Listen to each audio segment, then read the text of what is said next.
విక్రమాదిత్యుడు మళ్లీ నిశ్చలంగా కూర్చుని రాణి కెటికి దగ్గర ఉన్న మూడవ అదృశ్య వీరుడిని పిలిచాడు. ఓ రాణి కెటికి, మంచం వంతు కుజా పాత్ర వంతు అయిపోయింది. ఇప్పుడు నీ వంతు. నీవైనా ఏదో ఒకటి చెప్పు. ఈ రాత్రి ఇలా వృధాగా గడిచిపోనివ్వకు అని అంటాడు. కెటికి కూడా ఇంతకు ముందు మంచం మరియు కుజా పాత్ర చెప్పినట్లే చెబుతుంది. విక్రమాదిత్యుడు కెటికి వైపు చూసి, సరే రాణి గారి కెటికి, అయితే ఇక విను అంటూ తన మూడవ కథను చెప్పడం ప్రారంభించారు. ఒక భూస్వామి కుమారుడు విష్ణుదత్తుడు, ఒక షావుకారు కుమారుడు గంగాధర్ ఇద్దరు బాల్యం నుంచి మంచి స్నేహితులు. ఇద్దరి పెళ్లిళ్లు చిన్నప్పుడే అయిపోయాయి. కాని భార్యలు ఇద్దరు మామగారింట్లోనే ఉండేవారు. ఇద్దరు యువకులైన తరువాత కూడా కలిసే ఉండేవారు. వారిద్దరూ వారి భార్యలను తీసుకురావడానికి మామగారింటికి వెళదామని అనుకుని వారితో పాటు తన గ్రామంలో ప్రసిద్ధి చెందిన క్షురకుడిని కూడా తోడుగా తీసుకుని బయలుదేరారు. చాలా దూరం నడిచాక వారు ఒక విడిది చేరుకుంటారు. అక్కడి నుంచి ఇద్దరి మామగారిలకు వేర్వేరు దారులు. ఇద్దరు ఒకరితో ఒకరు ముందుగా ఎవరు చేరినా ఈ వీడిది దగ్గరే వేచి ఉండాలి. రెండో వాడు వచ్చాక కలిసి వెళ్దాం అని అనుకుంటూ గట్టిగా కొగలించుకుని విడిపోయారు. గంగాధర్ క్షురకుడితో కలిసి తన మామగారింటికి చేరుకున్నారు. మామగారు మరియు అతని ఇంట్లో వారు అల్లుడితో పాటు అక్షురకుడిని చూసి కొంచెం ఆశ్చర్యపోయారు.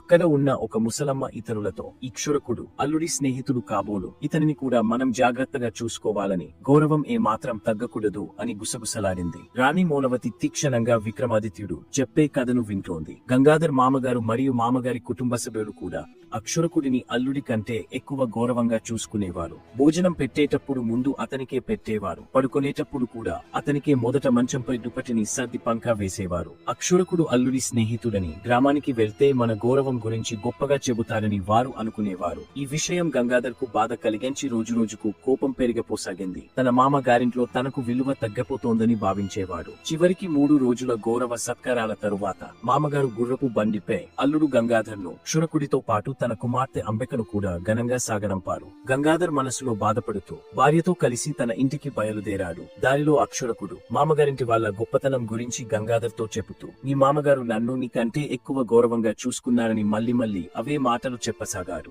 ఇది గంగాధర్ కు విపరీతమైన కోపం తెప్పించింది. అప్పటికే మండిపోతున్న కోపం మరింత రెట్టింపైంది. గంగాధర్ ఒక్కసారిగా గుర్రపు బండిని ఆపి తన భార్యను మరియు అక్షురకుడిని దారి మధ్యలో వదిలేసి, మీరు మీ ఇష్టం వచ్చినట్లు వెళ్ళండి అని అతను ఒంటరిగా తన ఇంటి వైపు నడుచుకుంటూ బయలుదేరారు. గంగాధర్ భార్య అంబిక భర్తను ఆశ్చర్యంతోనూ బాధతోనూ చూస్తూ నిలబడిపోయింది. క్షురకుడు కూడా ఒక్క క్షణం ఆగి, తరువాత నాకు ఇక్కడ పని లేదు అని అంబికను అక్కడే వదిలేసి తన గ్రామం వైపు తిరిగే పయనమయ్యాడు. అంబిక ఒక్కతే దారి మధ్యలో నిలబడి కన్నీళ్లు మున్నీళ్లుగా కారుస్తూ విలపిస్తూ భర్త వెళ్లిపోయిన దారిని చూస్తూ నిలబడిపోయింది. కొద్దిసేపటి తరువాత అంబిక ధైర్యం తెచ్చుకుని గుర్రపు బండిని తన పుట్టిలు వైపు మళ్లించి బయలుదేరింది. కాని దారి తప్పి ఏదో తెలియని మరో నగరానికి చేరుకుంది. నగరంలో అడుగు పెట్టగానే ఒక దాసి మాలిని ఇల్లు కనిపించింది. అంబిక ఆమెకు కొంచెం డబ్బులు ఇచ్చి కొన్ని రోజులు ఆ దాసి ఇంట్లో ఆశ్రయం పొందింది.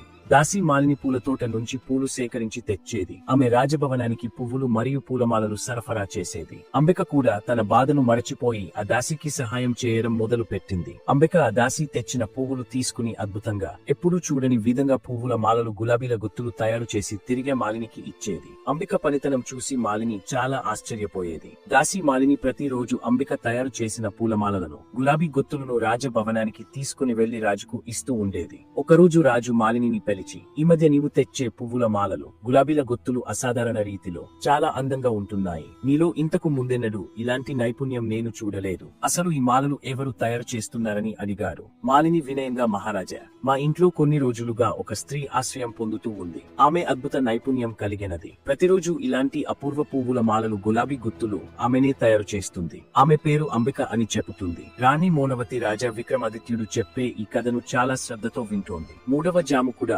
ఉద్విగ్నంగా సాగుతోంది. రాజా భాను ప్రతాప్ 50 ఏళ్ల వయసులోనూ కామంతో రగిలిపోతూ మాలినితో, నువ్వు ఇప్పుడే వెళ్లి ఆ స్త్రీని నా దగ్గరకు తీసుకొనరా, లేకపోతే నేను ఇప్పుడే నీ ప్రాణాలు గాలిలో కలిపేస్తాను అని తీవ్రంగా హెచ్చరించాడు. మాలిని ఈ విషయం వినగానే భయపడి వణుకిపోతూ అంబిక దగ్గరకు వచ్చి ఏడుస్తూ రాజాజ్ఞ గురించి చెప్పింది. అంబిక మాలినితో, నాకు రాజుతో ఏ పని లేదు. నేను వేరే వారి భార్యనని తెలిసి కూడా నువ్వు రాజు ముందుకు ఎలా రమ్మంటున్నావు అని తిరస్కరించింది. కాని మాలిని రాజాజ్ఞకు భయపడి ఏడుస్తూ అంబిక చేయి పట్టుకుని బలవంతంగా రాజభవనానికి తీసుకుని వెళ్ళింది. అంబిక రాజు ముందు నిలబడి తల వంచుకుని నిశ్శబ్దంగా ఉంది. రాజు కామంతో కళ్ళు మూసుకొని పోయి అంబికను ఒక్కసారి పైనుంచి క్రింది వరకు చూస్తూ మనసులో కామంతో రగిలిపోతున్నాడు. రాజు భాను ప్రతాప్ తన రాణుల్లో ఎవరిలోనూ ఇంత అందం మరియు గుణాలు లేవని నిర్ణయించి వెంటనే ఆమెను పెళ్లి చేసుకోబోతున్నట్లు ప్రకటించాడు. అంబిక కన్నిటితో చేతులు జోడించి వినయంగా, మహారాజా, మీరు ఈ నగరానికి రాజు. నా తండ్రి లాంటి స్థానంలో ఉన్నారు. ఏ తండ్రి అయినా తన కూతుర్ని రాజభవనంలో ఎలా నిర్బంధించగలరని అడుగుతుంది. రాజు అంబికతో, నీవు మా నగరానికి మరియు రాజ్యానికి చెందిన దానివి కాదు కదా, కాబట్టి నీకు నేను తండ్రి లాంటి వాడిని కాలేను. నీవు మా భవనంలోనే ఉండాలి అని గట్టిగా చెబుతారు. అంబిక ఏడుస్తూ వణుకుతున్న స్వరంతో, మహారాజా, నేను వివాహిత స్త్రీని. నాకు భర్త కూడా ఉన్నాడు. నన్ను వదిలిపెట్టండి. నా భర్త నన్ను వదిలేశాడు, కానీ నేను ఇప్పటికీ ధర్మం ఆచరించే స్త్రీని. ఇప్పుడు మీరు నాతో ఉంటే నాతో పాటు మీరు కూడా పాపం మూట కట్టుకుంటారు. దయచేసి 6 నెలల గడువు ఇవ్వండి. ఈ లోపు నా భర్త నన్ను వెతుక్కొని రాకపోతే నేను అవివాహితగా భావించి మీ భవనంలోకి వస్తాను అని అంబిక ఏడుస్తూ రాజును వేడుకుంది. రాజు భాను ప్రతాప్ అంబికతో, సరే, అయితే నీకు 6 నెలలు సమయం ఇస్తున్నాను. అందుకు ఒక్కరోజు దాటినా కూడా నీవు పెట్టిన ఈ షరతును నేను అంగీకరించను అని అంటారు. కానీ ఆమెను నగరం బయట ఒక ప్రత్యేక భవనంలో నిర్బంధించాడు. అంబిక ప్రతిరోజు ఆ భవనం కిటికీ దగ్గర కూర్చుని తన భర్త గంగాధర్ వస్తాడేమోనని ఆశతో రోడ్డు వైపు ఎదురు చూస్తూ తన రోజును గడిపేది. ఎవరైనా మామగారింటి నుంచి వచ్చేవాళ్లు ఉంటే తన పరిస్థితి చెప్పి సందేశం పంపవచ్చని అనుకునేది. మరోవైపు భూస్వామి కుమారుడు విష్ణుదత్తుడు తన భార్యను తీసుకుని నిర్ణీత స్థలంలో స్నేహితుడి కోసం ఎదురు చూస్తున్నాడు. గంగాధర్ ఒంటరిగా వచ్చేసరికి విష్ణుదత్తుడు ఆశ్చర్యంతో, ఏంట్రా, ఒంటరిగా వచ్చావు? నా సోదరి ఎక్కడా అని అడిగాడు. గంగాధర్ మొత్తం విషయం చెప్పాడు. అంతా విన్న విష్ణుదత్తుడు కోపంతో రగిలిపోయి గట్టిగా అరిచాడు, అరే నీచుడా, నీకు సిగ్గు లేదట్రా? శునకుడి చేసిన తప్పుకి నా అమాయక సోదరికి ఇంత పెద్ద శిక్ష విధిస్తావా? నీ భార్య ఏమి పాపం చేసింది తనకు నువ్వు అంత పెద్ద శిక్ష విధించడానికి? ఇది దోస్తీ కాదు, ద్రోహం అని అంటాడు. ఇంత చిన్న విషయానికే నీ భార్యను వదిలేస్తావా? ఇప్పుడే మళ్ళీ వెళ్లి నా సోదరిని తీసుకురావాలి అని చెబుతాడు. గంగాధర్ సిగ్గుతో తల వంచుకుని తన తప్పును ఒప్పుకున్నాడు. విష్ణుదత్తుడు తన భార్యను ఒక గ్రామంలో సురక్షితంగా ఉంచి గంగాధర్తో కలిసి తన మామగారింటికి వెళ్లారు. వారు మామగారింట్లో అడిగితే అంబిక ఇంకా ఇంటికి చేరలేదని తెలుస్తుంది. ఇద్దరూ ఆందోళనతో ప్రతి గ్రామంలో ప్రతి నగరంలో వెతకడం ప్రారంభించారు.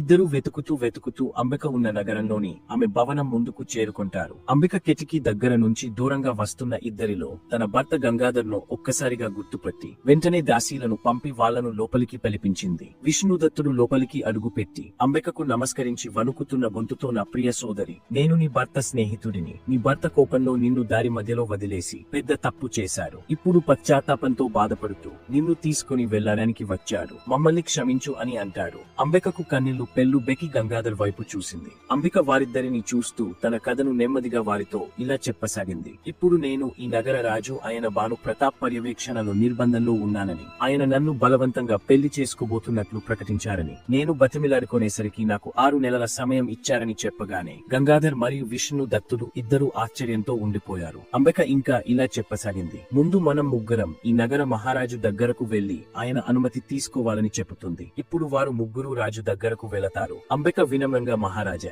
నా భర్త నన్ను తీసుకుని వెళ్లడానికి వచ్చాడు. దయచేసి మమ్మల్ని వెళ్లనివ్వండి అని వేడుకుంది. రాజు భాను ప్రతాప్ ఒక్క క్షణం ఆలోచించి, ఆమె ధర్మనీతిని గౌరవిస్తూ, వెళ్ళు కుమారి, నీ భర్తతో సంతోషంగా జీవించు అని ఆశీర్వదించి అనుమతి ఇచ్చాడు. ముగ్గురు ఆనందంతో ఆ నగరం వదిలి విష్ణుదత్తుడు భార్య ఉన్న గ్రామానికి వెళ్లి ఆమెను తీసుకొని వారందరూ గంగాధర్ ఇంటి వైపు బయలుదేరారు. విక్రమాదిత్యుడు కథ ముగించి రాణి కెటికి వైపు చూసి నవ్వుతూ, ఓ రాణి గారి కెటికి, ఇప్పుడు చెప్పు, ఈ కథలో గంగాధర్ గొప్పవాడా లేక అతని స్నేహితుడు విష్ణుదత్తుడు గొప్పవాడా లేక అంబిక గొప్పదా అని అడుగుతాడు. అంతలో ఆ కిటికీ నుంచి అదృశ్య వీరుడి స్వరం ఇలా వినిపించింది, మహారాజా, నాలో ఎన్నో సంవత్సరాల నుండి దుమ్ము దూరి పేరుకుపోయింది. ఎవరు నన్ను దులిపింది లేదు, రంగులు కూడా వేయలేదు. ఎవరు గొప్పవారో చెప్పడానికి నాలో అంత బుద్ధి ఎక్కడుంది? ఆ మాటలు విన్న రాణి మౌనవతి కోపంతో అరిచింది, ఓరి కెటికి, నిన్ను ప్రతిరోజు దులిపి రంగులు వేసి పట్టు వస్త్రాలతో అలంకరిస్తాను కదా, నాతో మాట్లాడవు కాని బయట వాళ్లతో నా గురించి చెడు మాటలు చెబుతావా? నీ పని రేపు ఉదయం చెబుతాను చూడు అని అంటూ రాజా విక్రమాదిత్యుని వైపు తిరిగా. గర్వంతో, రాజా,